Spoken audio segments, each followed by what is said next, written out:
Hello friends, it is that time again with Erickson, and today we are back in the world of Crowfall, and man, it's good to be back. Up until now, there really hasn't been any ability for us to play, for myself to play on the new test environment due to where I was in the pre-order, the pre-purchase lineup. So I have just recently got access to the big patch that everyone's been waiting for, which is 5.3. Once again, you know, to be fair, this is still pre-alpha. A lot of this stuff might change, but yeah, I'm back in the game. I'm loving the new class. You can see I have a little Elken deer guy here. We're gonna go into a couple things with the new patch. First, we'll look at the new character system. Then we'll take a look at the skill system, and then we'll go ahead and just poke around with the new crafting and the new action harvesting, which is pretty cool. So let's go ahead and get started. Alright guys, so here we are inside of the new race and class combo select screen. This comes up when you go to the temple and you elect to change your class. Remember, one of the things that's interesting about Crowfall is that you don't lock into one of these races and classes forever. You can change these depending on the campaign. You can switch between them, and in testing you are allowed to switch freely between those. More on that when we get more information later in the game. So here we are. As you can see, it's more now like a typical your typical MMO, where you have a race, and then the race opens up available classes here on the right.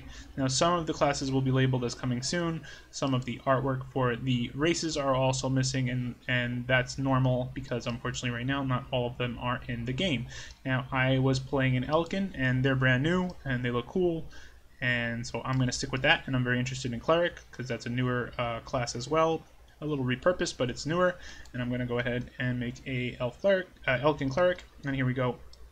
Now here would be where you would normally be able to modify your face, hairstyle, skin tone, eye color, etc. Unfortunately, that is not in the game just yet. So here we are. We're going to go ahead and click next and confirm here, and we'll be in the game. Alright guys, now here is the next new portion of the game, and one of the things I'm most excited about, the skill system. Now, I've done a skill video before explaining how it would be the VIP system. I've also kind of gone over that in a few videos. That is now changed. We now see a new skill page that looks great. This was teased a little bit before, and I'm finally getting a chance to take a look at it now that I'm in 5.3. So here we are. And now let's explain how the skills are working today. We once again have three tiers, okay? We have the profession tier, which is broken down further into combat, crafting, and exploration. Then you have your race tier, your race skill tree, and your class skill tree, okay? Now, each of these, as you can see, I have one empty circle that I can train in. So I'll be able to have one profession skill going at once, one race, one class. All three of these will be ticking up in a time-based fashion, as I covered in other videos. We're not going to get into detail of that. So if you need to know more information about that, that's not changed very much. The other one is a coming soon, and this will be the VIP status. That is Crowfall's premium subscription. That's, you know, there's the details of that are still not 100% ironed out.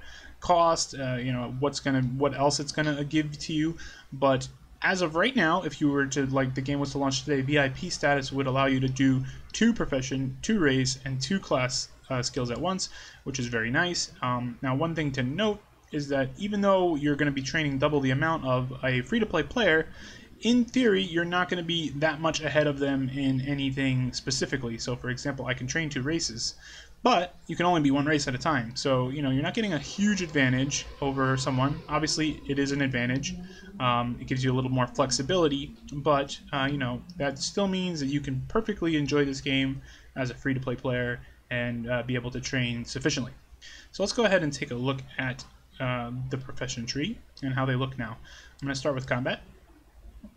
Now, as you can see, it's a little more left to right pyramid style, and each of these will break down and go further into other categories. And so, for example, here in combat basics, if we take a look, you know, unfortunately I have to start over again because this is a whole new build. I don't have all my points that I've gone, but currently I'm training combat basics. Oh, actually I was doing exploration. Let's go back. But yeah, if I was to click this, I would then switch, and then I would be training that. And you know, you would have to fill up this tree. There's a percentage bar of completion. That is important because if I want to move deeper into the tree, like after I get 50%, I can then move into a weapon specialization, for example.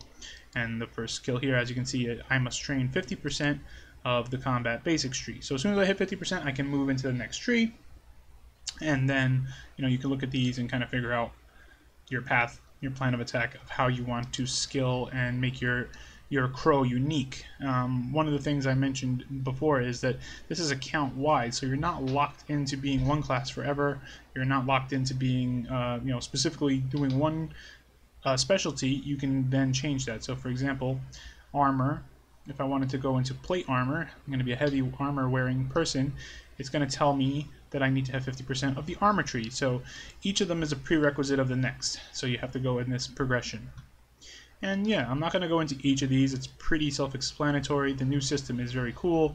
One of the things that I did talk about in a previous video is the time bank, which is something where a free-to-play player can bank up some time. So say, for example, your first skill training stops in the middle of the night, and you're sleeping. You know, if you're doing this from a pure optimization perspective, doing that will make you lose out on that time. So for example, if I fell asleep and it ended and then I fell asleep for 8 hours, I would lose 8 hours of training time in my skills. Now that's not so good, you know, especially for the min-maxers of the world.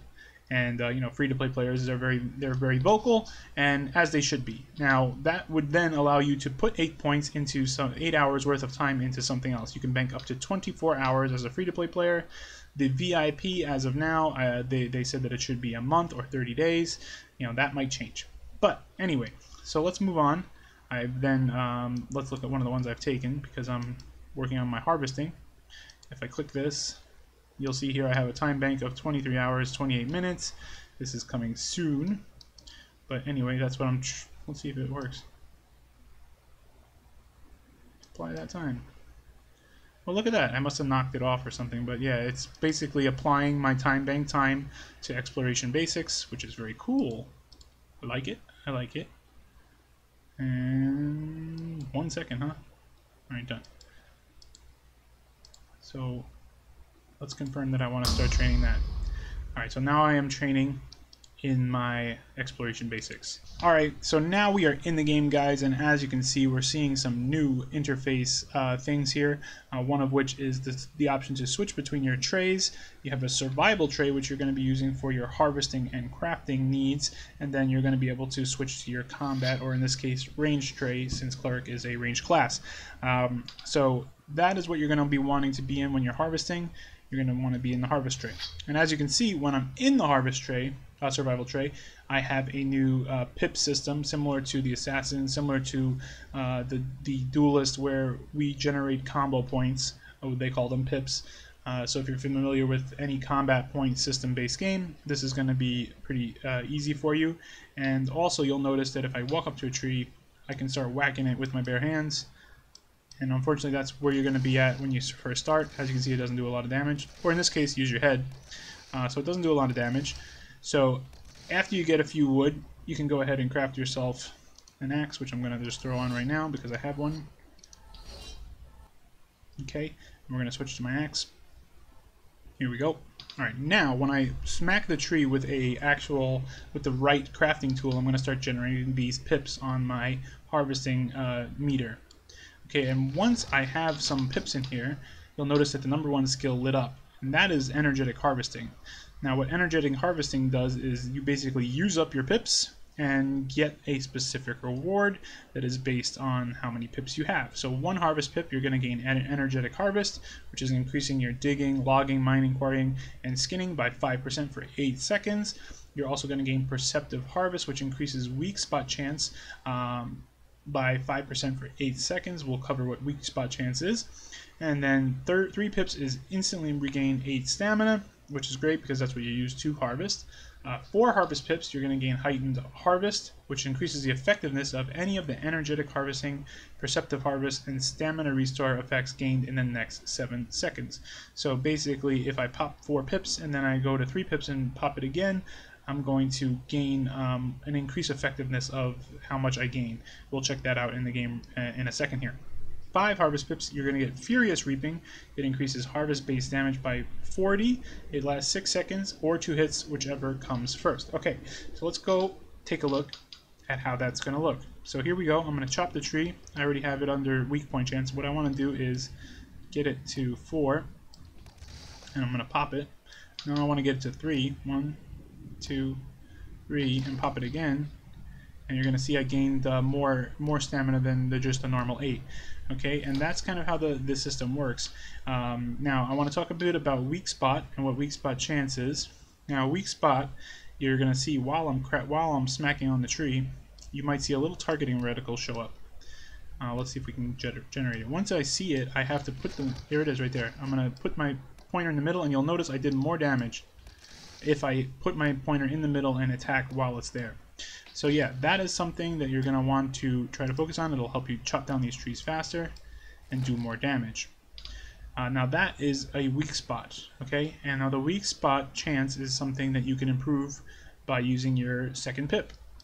So for example here, if I pop my energetic harvesting, I'm going to get an increased weak spot chance. So I should get more weak spots. Boom. Boom. Okay, so as you can see here, that's a little new action harvesting, and I kind of like it. I like it much better than holding F forever. It's a little more interactive, and you know, it's not necessarily what it's going to be like at final game. You know, the same goes for cobblestones. I'll switch to my hammer and start. Oh, hammer's on 3, sorry, and start bashing on the rocks, and it's a similar thing. Might be a little hard to see the white here with the rock being white, but that's okay. Oh, I missed. And I missed again. But yeah, you guys get the picture. This is the new action harvesting system. I really like it. It's you know, very cool to see the game getting some new features for the harvesting and crafting crowd, as I know they are very vocal as well. That's about it, guys. That's the 3 major things that 5.3 is bringing to the table. The rest of the stuff is not much. It hasn't changed in such a drastic way that we should cover it. For example, the disciplines, the abilities, combat, how it works, the campaign system. As you can see, we're still in a tug of war. I've covered this in some of my other videos on how the campaign, this is just the base testing campaign, will work. So yeah, that's pretty much it, guys. I just wanted to show you this brief overview of the new features that we're seeing in 5.3, seeing how the game is progressing. I'm really liking how cool the Elken is. I don't know if I'm going to beat him at the end. I might be a Stoneborn. They look really awesome as well.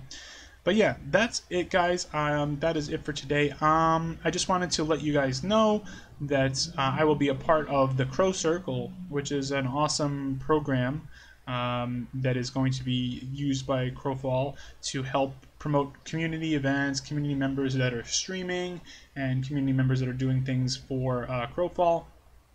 So as I get more information on that, I will be passing that along to you. I might have to switch to streaming on Twitch because that's kind of where all the streamers are. That's not a problem. I'll just keep my videos on YouTube and do my streaming on Twitch. Once again, I'll have to change because I have been streaming on YouTube for now. But yeah, that's it, guys. If you like this video, make sure you let me know in the comments section below. Like and subscribe, and we will be doing more Crowfall content in the very near future. I'm very excited that there's new stuff for me to cover. So yeah, that's it, guys. I hope you had a good Thanksgiving, and until next time, this has been That Erickson. Take care, friends.